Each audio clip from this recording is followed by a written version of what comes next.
What is going on, guys? I am the alternate, and on this episode, I decided to include the park loading up because I noticed that, I sort of really haven't been giving myself enough time to do an intro. When I I don't calculate for the fact that I'm fast forwarding when I'm just in game, and I'll just normally move the mouse around a couple of times, think, hey, this is where I'm gonna do my intro, but I'm gonna do it while it's loading now. So this episode, I'm going to make part of the Kiddie Land. I did split this into 2 episodes.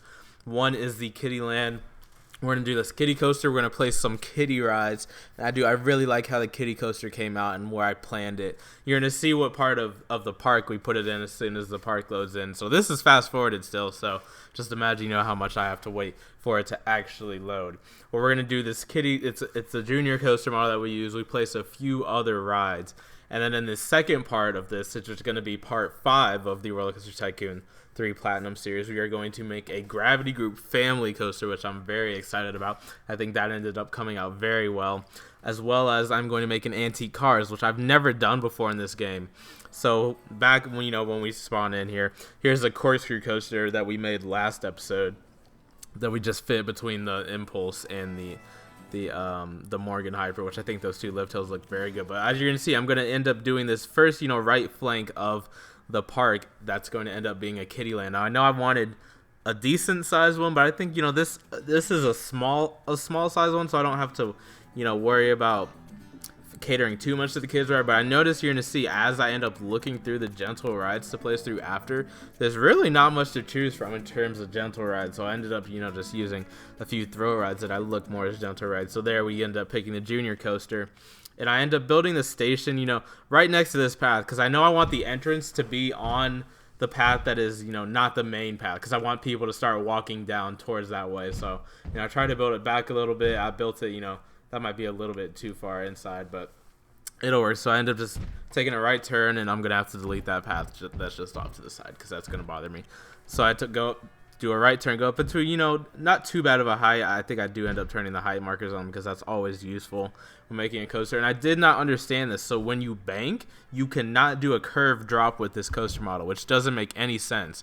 But you can do a curve drop when it's unbanked. So I had no clue why that wasn't baking. I think that's a little weird because that just it's more forces on a junior coaster than you should have. But so there's the height markers. I didn't end up making this too hot. It's a junior coaster. I like it's gonna be right next to the fountain. I think it's gonna look really nice as right when you come in. So I'm trying to do a little bit of an airtime hill, and I cannot figure out how to get it shaped. And I'm going to admit right now how this ends up looking is really weird. So I do end up doing a little bit of a weird airtime moment, but it's a kid's ride, so we're not going to judge it too much. Most of the kids ride manufacturers aren't the best things, and I wanted to do like a really small kids ride, maybe like an SBF spinner, but I didn't see that coaster model in when I was looking. I'll check again before I finish Kiddie Land. So I want to take the big turn around there to get around the track I already placed. Now that gives me room to do a few things. I can do an airtime hill, and then I still have enough time for some elements to wrap around and get back into station. So I do end up putting a mid-course on this ride just because I want to make sure that a train does not stop on that lift hill, and it's really cool how it ends up going banking right over the path. So I'm just testing this, making sure that it works. And as of right now, even when I put low friction on, it doesn't make it, but I didn't have low friction on as it was going through the rest of the course. So as you're going to see, that ends up making a huge difference, and it actually does make it over that hill. So I'm just waiting to test it before I go any further. I do this helix right here because I knew I wanted to have a helix at some point of the ride. So you can see it already goes over that part of the ride faster, and then it does end up making it over there just ever so slightly. You're going to see when the POV comes that it's really slow going through that. So this is more of a shorter episode. I don't even have it sped up as much. I didn't intend for that. Honestly, it felt like I was playing for a longer time. Maybe it's just because I was doing Kiddie Land, which isn't as exciting, but I like how the Gravity Group Woody came out, so be sure to stay tuned for the next episode for that. So I end up coming out of this helix, doing a little bit of a bump, and then going to the right, and then here we can place a little bit of a mid-course. So as long as the first train passes this part, then the next train can come down. So I end up just going down and going to a little bit to the right here, trying to curve back around it, at least go towards the station. I know I don't want the ride to end yet. I do a bit of a little bit of some wonky turns here to finish the ride out. Again, I cannot figure out why I can't bank and turn and do that. For some reason, it has to be unbanked on this ride type. So I tried to do that height. I tried to do that big of a turn, but when I do that, you know, it ends up being the same height as the mid-course, so it's probably going to either crawl through or barely make it, so I end up just doing a little turn, and it does go through it a little bit fast. But then I have the full 180 going around. There's a lot of laterals on this ride, and I just end up curving, you know, to the right here, going up into, you know, this is just a soft brake run here. This isn't a block brake that I'm going to put right here, and then I'm going to do a bank turn that is into the actual block brake. And I think, you know, it's not the most pretty thing ever, but it's a kid coaster, so it still turns out very well. And I do like to have realistic blocks, and that 3-train model is just not gonna work. So I'm gonna be quiet, and here's the POV.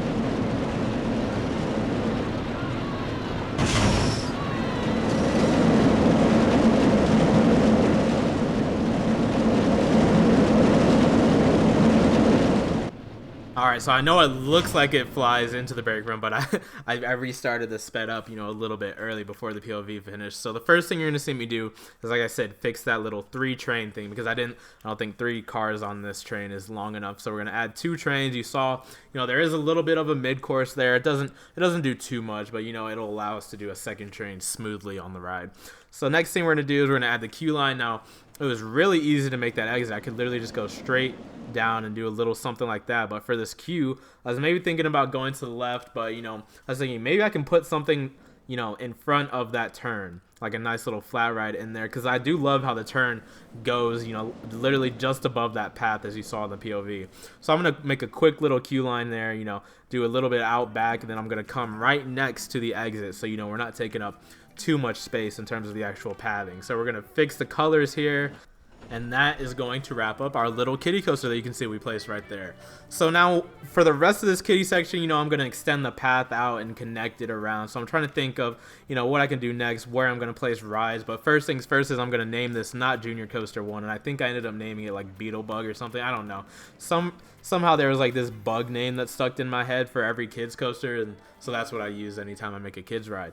But we can't have a kiddie land with just a kids coaster, and I know you guys see all the empty space over there. So where I start out looking is in this gentle rides, and like I said, there's really not much in the gentle ride category I can place except for this Ferris wheel here that I think is going to look really nice. And I was like, what if we turn it the other way? And then I realized if we face it this way, it's going to have a much nicer view and for the rest of the park. So we're going to build a little bit of a queue here. You know, the Ferris wheel at Kings Island does get a little bit of a line sometimes, so we're going to make sure that we have a decently sized queue for that. And then next, we're going to build a ride right next to this, you know, one that's also very gentle.